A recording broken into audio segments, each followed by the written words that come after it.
Tanya sama diri kita masing-masing.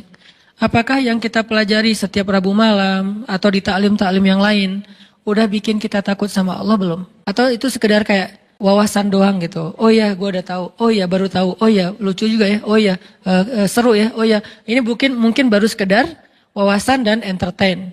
Kita pengen nyari ilmu yang bikin kita takut sama Allah. Dan rata-rata orang-orang yang hebat dalam cerita Al-Quran semuanya takut sama Allah. Salah satunya Yusuf alaihissalam. Yusuf itu salah satu bentuk adegan dia takut sama Allah ketika dia digoda oleh seorang cewek. Ceweknya tuh cantik banget. Terkenal bahkan jadi simbol kecantikan perempuan Mesir.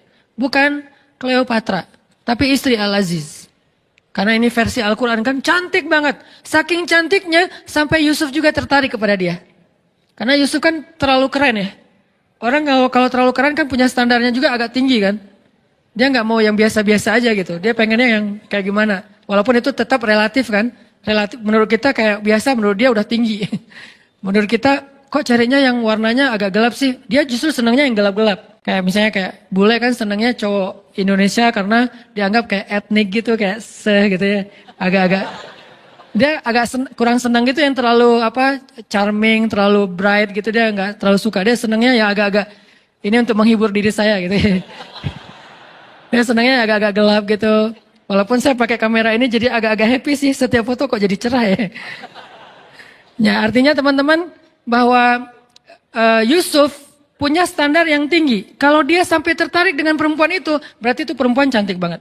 Wahammat bihi, wahamma biha. Ceweknya suka sama dia, dia juga suka sama cewek itu. Kayak gitu ayatnya, ham. Ham itu ada rasa gairah. Yusuf itu normal, suka sama cewek. Jadi bukan, gue malas sama dia. Kenapa? Soalnya dia cewek. Nah ini bahaya nih. Justru Yusuf itu sukanya sama, jadi normal banget, cowok yang normal. Terus gimana kok bisa kejaga? Gara-gara Allah perlihatkan sebuah tanda-tanda. Ada banyak tafsir tentang kalimat tanda-tanda ini, yang intinya adalah yang saya pengen sampaikan adalah Yusuf takut kepada Allah. Gara-gara takut kepada Allah ketahan. Kebayang gak sih rasa takutnya Yusuf berarti lebih besar daripada hawa nafsunya? Karena udah ditutup rapat pintu kamarnya, terus si ceweknya itu udah siap menyerahkan dirinya kepada Yusuf, udah ngegodain Yusuf, narik lagi tuh. Dan ceweknya itu kayak selebgram gitu. Followersnya tuh seluruh Mesir. Semua cowok tuh berandai-andai sampai mimpi-mimpi. Bisa gak ya dia kayak cerai sama suaminya, nikah sama gua gitu. Terus di stalking gitu, udah cerai belum kayak gitu-gitu kan ya. Kayak didoa-doain supaya mereka rumah tangganya berantakan. Yusuf gak ngapa-ngapain, udah digoda sama ceweknya. Kita kadang-kadang untuk gak ngebuka, udah gak ngeklik sebuah postingan yang gak sengaja muncul gitu, kayak gimana gitu. Aduh, kenapa tangan saya kayak, pengen banget ya diklik gitu kan. Jadi kayak gregetan gitu, kayak gatal tangannya. Itu aja kita udah kalah dengan hawa nafsu. Berarti rasa takut kita kepada Allah jauh lebih kecil daripada hawa nafsu kita terhadap hal yang sepele. Ini ujiannya sepele banget loh, cuman ngeklik doang, kan sepele ya. Berarti kalau itu aja kita kalah, berarti emang rasa takut kita kepada Allah tuh hampir dibilang kayak gak ada. Sedangkan Yusuf alaihissalam, beliau udah ada di dalam ruangan, ketutup, ceweknya cantik banget, di atas rata-rata, semua tipe cewek yang ideal tuh ada pada diri dia tuh, udah ideal banget lah pokoknya. Dan Yusuf juga normal, hamma biha, dan suka sama cewek itu, tertarik sama cewek itu, juga ingin mengekspresikan hasratnya kepada cewek itu. Tapi tiba-tiba Allah ingatkan bahwa Allah nggak suka dengan perbuatan ini. Lalu Yusuf langsung lari, ditarik dari belakang. Lari sekencang mungkin, ditarik lagi. Bukan, aku udah lari ya, kamu tarik, ini bukan salah aku ya, udahlah balik. Enggak gitu sih. Modus banget kan ya. Ustadz, saya sih udah menghindar, tapi dia aja yang terlalu semangat kayak agresif gitu Ustadz. Saya kan nggak bisa mengecewakan orang lain, daripada saya zalim. Itu modus. Jadi benar-benar ditarik. Jadi bukti bahwa Yusuf serius lari itu sampai sobek. Dan baju Yusuf itu dari bahan kayak karung yang yang terbuat dari kayak benang goni ya, tahu goni kan, kain goni tahu kan ya, yang tebal gitu kan ya, itu sampai sobek. Kebayang nggak gimana nariknya? Wah, ya Sandi bayangin, pokoknya sobek aja. Akhirnya Yusuf pas sudah sobek ada di depan pintu, dibukain pintunya, di depannya udah ada si suaminya si cewek. Itu adegan itu saya selalu skip. Nggak kebayang gitu gimana perasaan suaminya. Dan suaminya ini orangnya bijaksana banget. Masih nanya, nggak langsung gebukin. Padahal dia punya banyak pengawal. Dia kan seorang penguasa kan. Bisa aja Yusuf langsung digebukin rame-rame, langsung dihilangkan dari peredaran. Enggak, dia mah nanya dulu nih ada apa, kenapa kalian kayak gini berdua di dalam kamar. Si ceweknya kan ketakutan, langsung bilang, ini nih cowok ini nih godain saya nih. Dia tutup pintunya dan dia ingin menyakiti saya. Kamu mau melepaskan orang yang kayak gini sama istri kamu? Terus datang seorang yang lain yang bijaksana, dia mengatakan, Tuhan jangan dulu menyimpulkan, coba lihat baju siapa yang sobek. Kalau baju Yusuf yang sobek di depan, berarti Yusuf memaksa cewek ini untuk melakukan perbuatan dosa. Sehingga cewek ini meronta-ronta sobek di depan. Tapi kalau Yusuf bajunya sobek di belakang, berarti Yusuf ingin lari tapi cewek ini yang narik. Coba lihat, ternyata di belakang. Cewek ini udah gak bisa menghindar. Tapi karena ini berita bisa menghebohkan jagat online, bisa viral di mana-mana dan ini membahayakan stabilitas politik negara, akhirnya emang kayak gitu pertimbangan kata ulama tafsir. Akhirnya tetap raja ini menghukum Yusuf. Di sini ada semacam kebohongan publik nih. Kenapa? Karena kalau sampai berita keluar itu adalah ceweknya yang bersalah, maka akan mempermalukan keluarga raja banget. Sehingga tetap Yusuf yang dihukum. Propaganda lah ya. Yusuf dihukum walaupun dia nggak salah. Dan rajanya udah respect sama Yusuf. Nanti sehingga ketika ada masalah nanya juga ke Yusuf. Intinya apa teman-teman? Rasa takut Yusuf kepada Allah itu luar biasa. Sampai ke tingkat kayak gitu masih bisa nahan. Kalau nggak ada perasaan apa-apa nahan, ya itu nggak ada ujiannya. Jadi ketika kita normal, Ustadz normal kan, Ustadz tertarik sama lawan jenis, ya Yusuf juga normal. Ustadz manusiawi kan, saya marah, ya. Tapi Nabi Musa juga manusiawi. Nabi Musa juga bisa marah. Ustadz normal kan kalau kita sakit hati, ya Nabi Ayub juga bisa sakit hati ketika beliau ditinggalkan gara-gara beliau sakit. Normal kan Ustadz kalau kita misalnya kayak nyerah aja udah capek, ya Nabi Yunus juga pernah kayak gitu dan ditegur oleh Allah. Jadi hal-hal yang normal manusiawi ini bukan berarti kita boleh melakukannya. Yang normal dan manusiawi pada diri kita sebagiannya adalah ujian, bukan boleh melakukan. Ini kan anugerah dari Allah. Tuhan yang menciptakan saya gini loh, Ustaz, saya nggak pernah minta. Tuhan menciptakan saya dari awal, sejak saya kecil tuh saya udah nggak tertarik dengan lawan jenis, sukanya hanya sesama jenis. Ini kan Allah yang kasih, nggak bisa. Karena kenapa? Sebagian besar dari yang Allah anugerahkan dalam diri kita, sebagiannya adalah ujian. Halu'a, jazu'a, manu'a, ajula, dha'ifa. Ini kan sifat-sifat manusia yang harus diberesin. Terus ngeberesinnya pakai apa? Innal insana lafi khusr. Manusia kalau cuma ngikutin hawa nafsunya atau ke sisi kemanusiaannya, khusr, rugi. Terus cara untuk mengobatinya, illalladzina amanu wa amilus solihat wa tawasaw bil haq wa tawasaw bis shawab. Apa maksudnya? 3 di situ. 1, belajar iman kepada Allah. Jadi kalau kita ngerasa bahwa emang ini kayak bawaan saya dari lahir Ustaz. Emang ini penyakit saya Ustaz. Emang ini manusiawi Ustaz. Tapi saya tahu ini salah. Ini ujian dari Allah untuk saya nih. Dan saya pengen hidup saya jihad melawan ini aja deh. Orang lain mungkin amalnya tahajud. Orang lain mungkin amalnya sholat duha. Orang lain mungkin amalnya sedekah. Kalau saya amalnya lawan hawa nafsu. Dan bukankah Nabi mengatakan melawan hawa nafsu itu jihad yang besar? Hawa nafsunya apa? Macam-macam. Hawa nafsu terhadap lawan jenis. Hawa nafsu terhadap sesama jenis. Sama hawa nafsunya. Lawan jenis nafsu, sesejenis juga nafsu. Cuma agak-agak sedikit gimana gitu. Tapi sama-sama hawa. Sama-sama rasa yang gairah. Gairah itu bahasa Arab. Gairah dalam diri kita. Nah inilah jihad kita. Cara melawannya gimana Ustaz? Illalladzina amanu. Belajar iman. Belajar yakin sama Allah. Belajar lebih dekat sama Allah. Belajar lebih mengenal Allah. 1.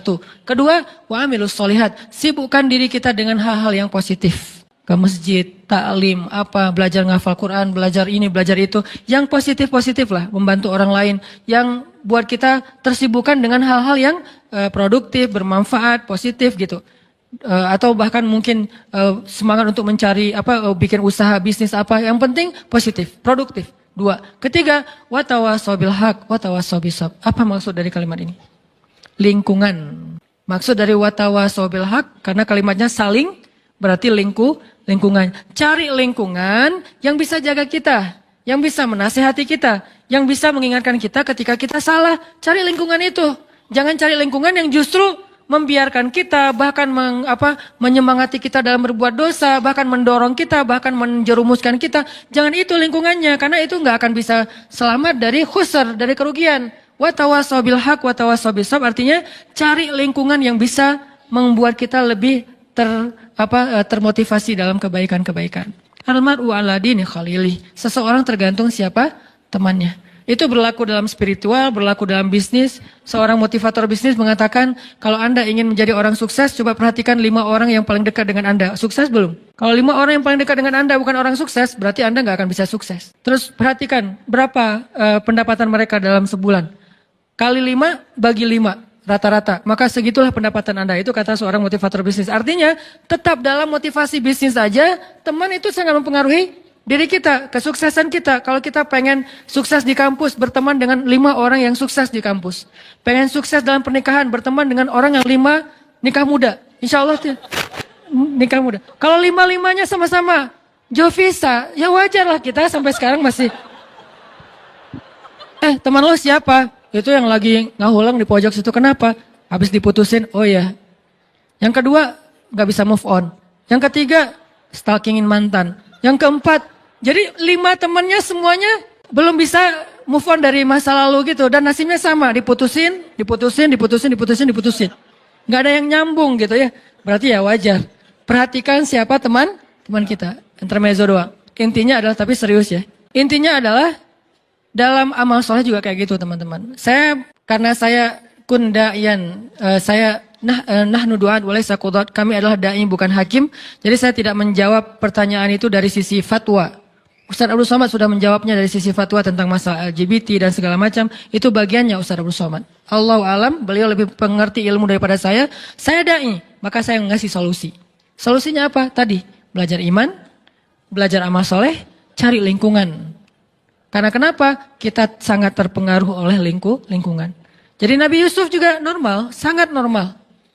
Istrinya Nabi Lut, normal. Kalau nggak normal nggak nikah sama Nabi Lut dong. Kan normal kan berarti istrinya Nabi Lut, bukan istrinya cewek mana gitu. Enggak kan ya? Jadi dia nikah dengan laki-laki, berarti normal dong istri Nabi Lut. Terus masalahnya apa? Dia kayak mendukung orang yang punya ujian. Saya nggak nyebut dengan bahasa lain, saya lebih suka menyebutnya dengan ujian. Karena semua kita diuji, ada yang diuji dengan sifat kikir. Ustadz, saya tuh insya Allah kalau tahajud rajin. Kalau duha, alhamdulillah. Tapi kalau sedekah kenapa ya? Agak-agak berhitung gitu Ustadz. Kayak susah banget mau ngetik angkanya gitu Ustadz. Kalau bisa 0 semua gitu. Nolnya sih banyak, tapi gak ada angka satunya kan sama aja ya. 0 semua. Kayak susah banget mau ngasih. Ada orang kayak gitu teman-teman. Ada yang kebalikan. Ustadz, saya tuh emang kalau insya Allah kalau sedekah saya jor-joran gitu. Tapi kalau disuruh puasa sunnah kayak berat banget Ustadz. Boleh nggak Ustadz puasa Ramadan saya pakai qadha aja, saya pakai fidyah aja. Nggak apa-apa, fikih fidyahnya berapa Ustadz? Sekian genggam beras. Saya kasih 1 ton deh. Nggak bisa. Jadi ada orang yang diuji dengan sifat kikir, ada yang diuji dengan sifat males, ada yang diuji dengan sifat baperan, suka cemburu yang berlebihan, suka curiga yang berlebihan dengan pasangannya. Kita setiap hari harus live Sherlock ya. Lo kemana aja gitu kan ketahuan gitu kan ya. Kayak super duper gitu kan. Terlalu posesif misalnya. Itu kan ujian ya. Ujian kalau laki-laki mungkin diuji dengan temperamen. Itu kan masalah dia yang dia harus coba beresin. Ustadz, saya itu orangnya suka memberi. Saya orangnya alhamdulillah tahajud. Saya itu alhamdulillah tilawah. Tapi di jalan gak bisa nahan diri untuk marah. Klakson panjang, terus buka kaca marah-marah keluar, terus langsung nyegat orang di jalan, terus dilabrakin, kalau perlu dipecahin kacanya, dan segala macam lah kayak gitu-gitu. Saya juga pernah kayak gitu, soalnya konyol. Udah gitu saya taubat nasuha deh. Kenapa? Melototin orang pasti buka, Ustadz, gak jadi, pergi aja. Udah melototin gak jadi gitu kan, malu banget ya. Nah jadi akhirnya taubat, gak mau lagi kayak gitu, sesekali sih masih. Artinya teman-teman, itu kan ujian masing-masing orang. Termasuk ada orang yang ujiannya apa? Gak bisa jaga mata. Gak bisa jaga mata. Susah banget gitu. Yang lain dia bisa. Zikir, astagfirullah, astagfirullah, astagfirullah, subhanallah, subhanallah, subhanallah, subhanallah, subhanallah. Jadi dia tuh kayak lidahnya tuh gampang berzikir, tapi matanya tuh susah nunduk gitu. Ngelihatnya ke atas aja. Kalau di TSB. Kalau di dalam mall, ke bawah aja di lantai 2. Jadi kayak ujian dia adalah mata. Ada ujian orang yang lisan. Gak bisa nahan diri dari membicarakan orang lain. Kalau ada teman pasti, lo tahu gak? Mulai itu. Lo mau dengar gosip yang terbaru gak? Ini update banget mulai lagi. Jadi ujian dia di sini. Ada ujian di sini, di perut. Ada juga yang kalau bahasa Nabi itu di antara perut dengan lutut, ujiannya adalah hawa nafsunya. Semua orang dikasih ujian oleh Allah untuk dia survive dengan ujian itu, dan mungkin itulah jalan dia ke surga. Termasuk orang yang tadi ujiannya suka kepada sesama jenis, itu ujian dia. Saya nggak mau menjudge dengan istilah penyakit atau apa, itu bagian ustadz yang lain. Buat saya itu ujian buat teman-teman yang punya masalah ini. Coba kita beresin. Bukan dia doang yang punya ujian, kita juga punya, cuman beda. Kalau ujian yang lain misalnya kayak ujiannya tuh susah untuk ngelupain kesalahan orang. Ujiannya tuh susah untuk ngobatin sakit hati. Ujiannya itu kayak susah khusyuk dalam sholat. Asal udah sholat, asal udah takbir, banyak ide. Allahu Akbar. Oh iya benar tuh. Oh. Jadi asal udah takbir dapat banyak ide gitu. Jadi kayak kalau dia udah mentok, buat sholat pura-pura. Bisa pas itu dapat ide gitu. Pas pura-pura gak keluar ide. Oh harus beneran ternyata, wudhu beneran, Allahu Akbar. Tuh kan dapat ide beneran ya.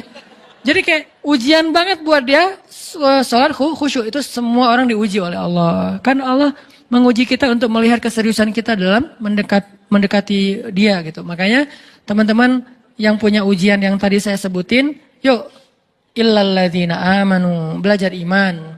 Belajar iman itu apa Ustadz? Belajar iman itu bukan belajar wawasan, belajar ngerasain iman di sini nih. Ya, cinta sama Allah, takut sama Allah, apalagi kalau udah sampai ketakut, ya udah punya benteng tuh.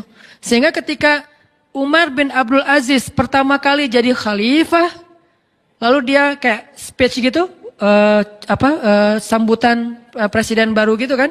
Ketika dia speech, kalimat pertama yang keluar dari Umar bin Abdul Aziz apa? Inni akhafun nar. Saya takut kepada neraka. Itu kalimat pertamanya Umar bin Abdul Aziz ketika menjabat sebagai presiden. Takut kepada neraka. Itulah yang membuat dia nggak bisa tidur malam hari kecuali mau mencari tahu apa masalah rakyatnya. Itu yang membuat dia akhirnya mengeluarkan semua hartanya untuk kebutuhan rakyatnya. Sampai gelang-gelang istrinya diambil. Dia bilang kepada istrinya, yang aku atau gelang. Maksudnya gimana? Kalau kamu pilih aku, maka berikan gelang itu untuk rakyat. Kalau kamu pilih gelang, maka aku tinggalkan kamu secara baik-baik, kita jalan sendiri-sendiri. Kayak gitu Umar bin Abdul Aziz. Jangan langsung dipraktekin ya. Karena Umar bin Abdul Aziz ngomong kayak gitu setelah mendidik istrinya sekian tahun. Dan istrinya juga bukan perempuan biasa. Ummul Ayal, perempuan ini namanya Fatimah. Itu juga anak raja, orang hebat banget, soleha banget. Makanya Umar bin Abdul Aziz tahu lah level istrinya. Sehingga dia bilang, yang gelang atau aku. Setelah dijelaskan oleh Umar bin Abdul Aziz, apa kata jawaban istrinya? Wahai Umar bin Abdul Aziz, yang bukan cuman gelang, dunia dan seisinya kalau kamu minta aku berikan selama Allah ridho kepadaku. Itulah istri yang soleha. Berdoalah semoga kita diberikan makmum seperti istri Umar bin Abdul Aziz. Tapi kitanya harus jadi Umar bin Abdul Aziz. Jangan yang gelang atau aku. Buat apa? Mau beli motor baru. Nggak benar ya. Mau beli apa misalnya kayak kebutuhan kayak hawa nafsu kita doang. Jangan. Artinya itulah mereka. Karena takut kepada Allah ketahan dari berbuat dosa. Umar bin Khattab juga kayak gitu. Karena takut kepada Allah hanya gara-gara salah ngomong ke seorang nenek-nenek yang beragama Nasrani. Itu kepikiran gak bisa tidur malam. Ada nenek-nenek datang ke Umar bin Khattab bilang, ya Amirul Mukminin. Udah jadi Amirul Mukminin, presiden. Ya Amirul Mukminin, saya ini nenek-nenek yang punya banyak utang. Nenek-nenek punya banyak utang. Nggak sanggup bayar. Boleh nggak saya minta tolong dari Baitul Mal supaya saya bisa bayar hutang? Buat apa hutangnya nek? Kok banyak banget? Nenek kolektor barang-barang antik? Bukan. Saya itu hutang karena nggak punya keluarga yang menafkahi saya. Sehingga saya berhutang udah numpuk sekarang. Angkanya sih nggak gede. Cuman buat seorang nenek-nenek yang nggak punya pekerjaan besar. Akhirnya Umar mengambil dari Baitul Mal dibayarin hutangnya. Nggak sengaja Umar ngelihat nenek-nenek ini pakai kalung salib. Umar baru tahu ternyata dia Nasrani bukan Muslim. Akhirnya Umar nanya gini, nenek udah ngelihat kan Islam kayak gimana? Ya gimana menurut nenek? Islam agama yang luar biasa. Kamu adalah seorang pemimpin yang adil. Saya respect banget dengan agama kamu. Nek, kenapa nenek gak masuk Islam? Ngomong gitu. Ya saya udah tua, udah gak sanggup mikir yang kayak gitu-gitu. Terlalu berat buat saya. Buat dia tuh ideologi itu berat. Perdebatan mana yang benar, mana yang salah berat. Ya udah, oh ya udah, pulang aja Umar. Sampai di rumah Umar kepikiran, astagfirullah ya Allah, apakah saya memaksa nenek itu masuk Islam gara-gara adegan tadi? Gimana nih kalau gitu memaksa berarti saya udah melanggar ayat la ikraha fiddin. Tidak boleh memaksa dalam urusan agama. Astagfirullah ya Allah, maafin saya nggak ada maksud, nggak sengaja. Lama dia kepikiran, malam nggak bisa tidur, bolak-balik nggak bisa tidur. Sampai ditanya sama istrinya Umar, Atika, Ya Umar, kenapa kamu nggak bisa tidur? Ya Allah, ampuni saya, ampuni saya, ampuni saya. Dia nggak mau ngomong sama istrinya semalaman. Kenapa? Takut sama Allah. Besok dia datang kepada seorang sahabat yang paling bijaksana, Ali bin Abi Thalib. Ali itu paling bijaksana, luar biasa ilmunya. Ya Abul Hasan panggilannya. Ali, gimana nih? Gimana emang ceritanya? Diceritain. Wahai Umar, kamu bermaksud memaksa? Tidak. Kalau gitu innamal a'malu binniyat. Beneran? Beneran. Alhamdulillah gitu coba. Kemana sekarang iman ini di antara kaum muslimin? Di mana nilai-nilai ini di antara kaum muslimin? Kenapa nilai ini sekarang adanya di Jepang? Kenapa nilai ini adanya di Korea? Kenapa nilai ini adanya di Eropa, di New Zealand? Padahal adegan sederhana kan? Dan gak ada paksaan juga karena udah dikasih bantuannya baru ngomong masuk Islam dong Nek gitu. Cuman dia takut ini terjebak dalam pemaksaan sehingga semalaman gak bisa tidur. Dosa, bahkan bisa gak dibilang dosa. Kesalahan kayak gitu aja bikin Umar gak bisa tidur. Kebayang gak kesalahan yang lebih gede dari itu? Sampai ada seorang ibu-ibu yang masak batu tuh, ngerebus batu karena anaknya kelaparan. Terus Umar lewat, ibu kenapa ibu ngerebus batu? Karena saya nggak punya makanan, terus mau ngerebus apa lagi? Terus ngapain direbus batunya kan nggak akan matang-matang juga. Ini hanya untuk membuat anak saya berpikir bahwa saya lagi masak makanan, dia nggak akan nangis lagi sampai dia tertidur. Kasihan banget nasibnya. Anaknya sampai harus berpikir, Mak lagi masak apa? Nih, lagi masak nih, ntar ya tunggu ya, ini udah mendidih nih. Oh ya ditunggu sampai tidur. Lalu dia bilang, saya akan tuntut Umar di hadapan Allah nanti di akhirat. Langsung gemetar Umar. Umar itu pasti lebih tangguh daripada Habib kan? Yang kalau nyekek McGregor, kalau Umar cuma giniin doang paling. Kenapa? Setan aja takut sama Umar. Kalau ini kan baru McGregor yang takut sama Habib nih. Ini setan, takut sama Umar. Umar lewat, setan, kita ngambil jalan itu aja yuk. Males ada Umar lewat situ. Setan. Dan setan itu kan banyak yang tangguh-tangguh juga kan. Kayak setan petarung, setan apalah ya, banyak. Tapi nggak berani sama Umar. Tapi orang setangguh Umar ketika perempuan ini mengatakan saya tuntut Umar di hadapan Allah. Dia nggak tahu kalau itu Umar. Saya tuntut Umar di hadapan Allah nanti di akhirat. Umar langsung datang. Ibu kenapa ibu pengen nuntut Umar? Karena dia yang memimpin kami tapi dia membiarkan kami terlantar dan kelaparan. Umar langsung gemetar, nangis, langsung dia lari menuju ke Baitul Mal. Dia cari gandum, dia pikul sendiri gandum itu seorang diri. Pembantunya pengen memikul gandum itu, dia mengatakan, apakah kalian sanggup memikul dosa saya nanti di hari kiamat? Pembantunya juga orang-orang soleh yang beriman. Enggak akan berani, ya udah sendiri aja udah. Karena kalau udah bawa-bawa dosa kan gak ada yang berani ya. Ini hidup bersama orang-orang soleh itu kayak gini teman-teman. Jadi satu negara, satu masa, semuanya soleh. Jadi semua yang kita dengar itu adalah tentang Allah, Rasul, akhirat, surga, neraka. Jadi kayak indah gitu hidupnya teh. Nah akhirnya Umar memikul sendiri, langsung bukan cuma mikul taruh, Bu udah ya, udah gak ada lagi urusan dengan Umar ya. Enggak, langsung ibu ganti batunya buang aja. Masukin terus diaduk sama Umar sampai jadi roti, disuapin kepada anak kecil yang tadi udah kelaparan banget. Sampai udah beres, baru Umar pergi. Setelah Umar pergi, pembantunya mengatakan, Bu ibu tahu gak siapa orang tadi? Siapa? Dialah Amirul Mukminin Umar bin Khattab. Ibu itu tersenyum dan mengatakan, ya Allah saya cabut tuntutan kepada Umar bin Khattab di akhirat. Gak jadi dituntut. Lalu pembantu ini memberitahu kepada Umar, Umar udah dicabut tuntutannya. Alhamdulillah sujud syukur Umar. Ini modal takut. Makanya Nabi mengatakan, Ra'sul hikmah makhafatullah. Puncaknya ilmu itu, puncaknya hikmah itu adalah takut kepada Allah. Kan kita pernah dengar cerita dua orang yang jual beli tanah dulu. Gara-gara sama-sama takut pada Allah. Yang satu jual tanah, yang satu beli. Udah selesai jual beli tanah, transaksi udah beres. Yang beli tanah itu, tanah kebun gitu, nyangkul-nyangkul. Nemu emas di dalam tanah kebun yang baru dia beli. Langsung dia cari saudaranya yang tadi jualin tanah ke dia. Bro gitu, akhi, saya dapat emas dari kebun kamu. Oh alhamdulillah itu kalau gitu. Enggak, justru innalillah. Coba, innalillah kenapa? Ini kan harta kamu, jadi saya nggak mau ngambil ini saya balikin ke kamu. Enggak, ini bukan harta saya, kan saya udah jual tanahnya. Tapi kan kamu jual tanah, bukan jual emas. Kalau jual emas saya juga nggak akan sanggup beli. Tapi kan dengan apa yang ada di dalamnya. Tapi transaksinya nggak ada kalimat itu. Nggak ada kalau ada emas nanti akan jadi hak saya. Enggak kan. Pokoknya itu udah saya jual lah hak kamu. Enggak, saya nggak berani nanti pada dituntut di akhirat. Enggak mau. Akhirnya dorong-dorongan emas. Kalau zaman kita tarik-tarikan emas. Kalau dia tuh dorong-dorongan emas. Ini punya kamu. Enggak, punya kamu. Dibilangin punya kamu. Punya kamu. Enggak. Bertengkar gara-gara nggak mau dapetin emas. Kebayang nggak tuh solehnya. Kalau sekarang bertengkar karena pengen dapetin emas. Akhirnya terus gimana nih? Pokoknya saya nggak terima. Kenapa nggak terima? Masa emas ini milik saya? Harusnya kan milik kamu. Aneh. Ini pertengkaran paling aneh dialognya. Saya juga nggak terima. Enak aja kamu mengklaim itu milik saya. Kan harusnya milik kamu. Jadi saling mengklaim dia nggak punya emas. Ini aneh banget nih. Modalnya apa? Makhafatullah, takut kepada Allah. Akhirnya datang ke hakim. Hakimnya juga bingung.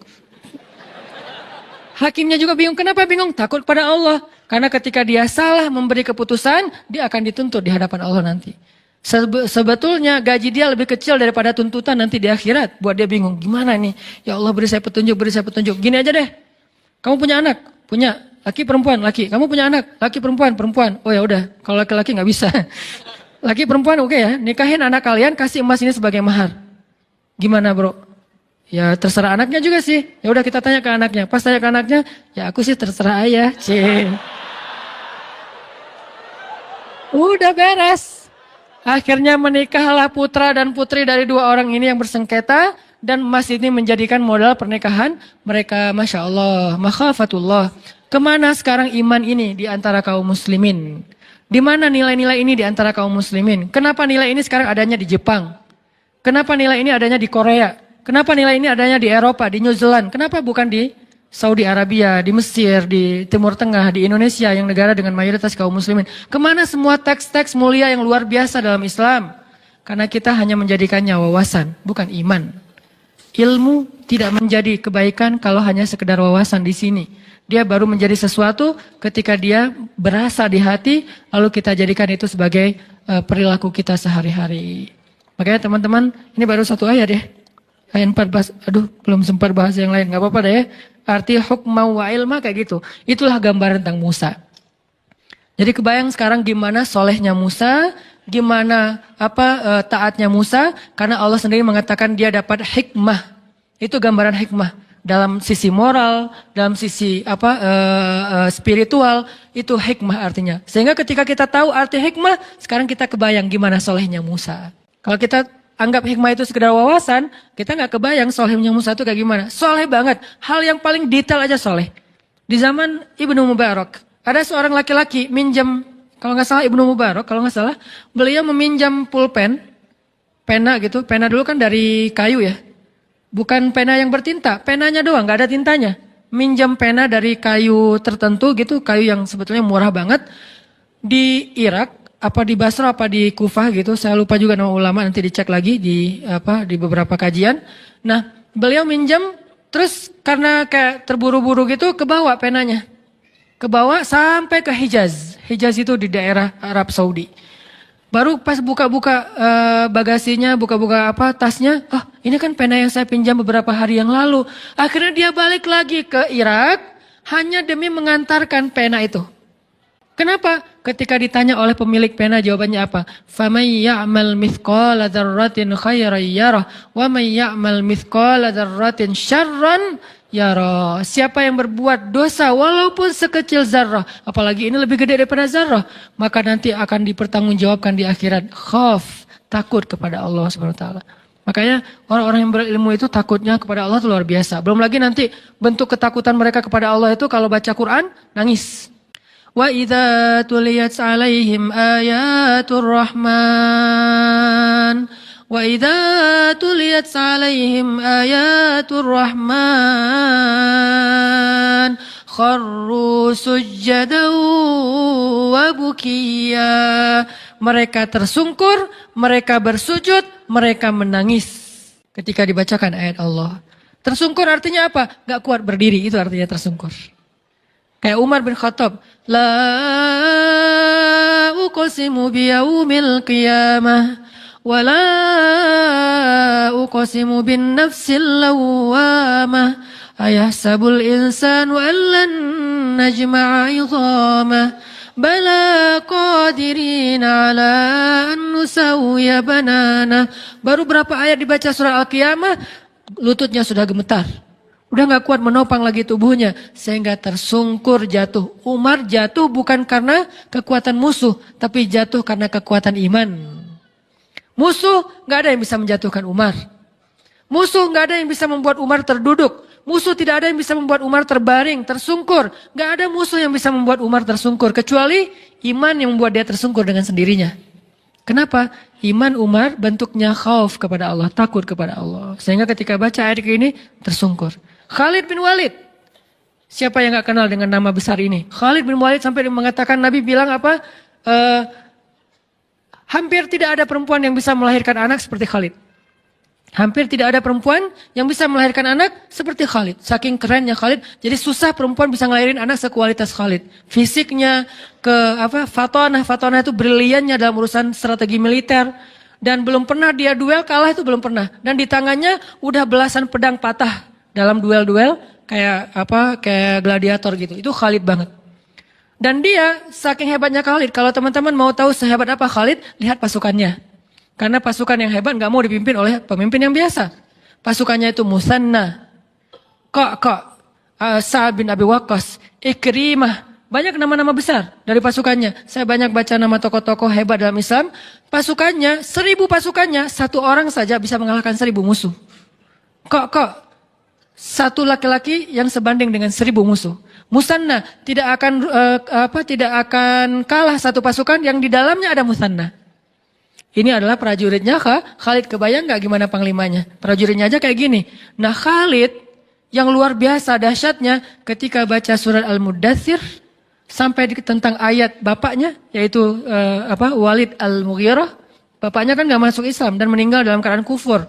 Dan sampai Allah menyebutkan neraka untuk Walid di dalam Al-Quran surah Al-Muddathir, neraka Sakar gitu. Khalid ketika membaca neraka Sakar yang disebutkan untuk ayahnya, menangis 3 hari 3 malam. Kenapa dia menangis? Kan ayahnya yang masuk neraka. Saking takutnya dia, ya Allah, kalau saya nggak dapat hidayah, hampir saya mengikuti ayah saya. Seandainya saya keras kepala, mau mengikuti semua nasihat dari ayah saya, bagaimana seandainya ayat ini menyebutkan tentang saya, ya Allah. Saking takut dan bahagianya campur aduk, dia menangis 3 hari 3 malam. Karena dia kebayang, dia hampir seperti ayahnya. Karena di antara anak-anaknya Walid, Khalid itu kesayangan ayahnya. Sebagaimana Umar kesayangan juga ayahnya. Ini tokoh-tokoh yang kesayangan ayah mereka masing-masing nih. Karena kesayangan ayahnya, dia apet banget sama ayahnya. Kemana ayahnya pergi, dia pergi. Apa yang ayahnya bicarakan, dia bicarakan. Apa yang ayahnya anggap benar, dia anggap benar. Gak pernah berselisih dengan ayahnya, kecuali tentang Islam. Gak pernah berselisih dengan ayahnya, kecuali tentang Islam. Itu juga setelah ayahnya meninggal, baru dia berselisih. Kebayang kalau ayahnya masih hidup, kemudian mereka meninggalnya bareng, ayahnya dengan Khalid dalam keadaan kufur, itulah yang membuat Khalid campur aduk antara bahagia dengan takut dengan kalimat Sakar tadi itu. 3 hari menangis. Nangis 3 hari, nggak ada hari tanpa menangis. Kenapa nggak diterusin urusan nangisnya? Karena setelah 3 hari dia dikasih tugas militer, udah nggak sempat mikirin nangis, sekarang mikirin ekspansi dakwah. Artinya Khalid ini orang-orang yang takut kepada Allah. Belum lagi nanti nama-nama yang lain. Ketika mereka membaca ayat, membaca hadis, atau apa. Jangankan mereka, malaikat aja. Jibril menangis di depan Nabi. Ketemu Nabi matanya bengkak. Ketemu Nabi matanya merah. Nabi nanya, Mabik ya Jibril, malham. Jibril kenapa kamu? Ada masalah apa? Kenapa kamu sedih wahai Jibril? Apa kata Jibril? Ya Rasulullah, setiap kali saya mengingat penciptaan neraka, saya nggak bisa berhenti menangis. Ini namanya hikmah. Kebayang nggak Musanya gimana?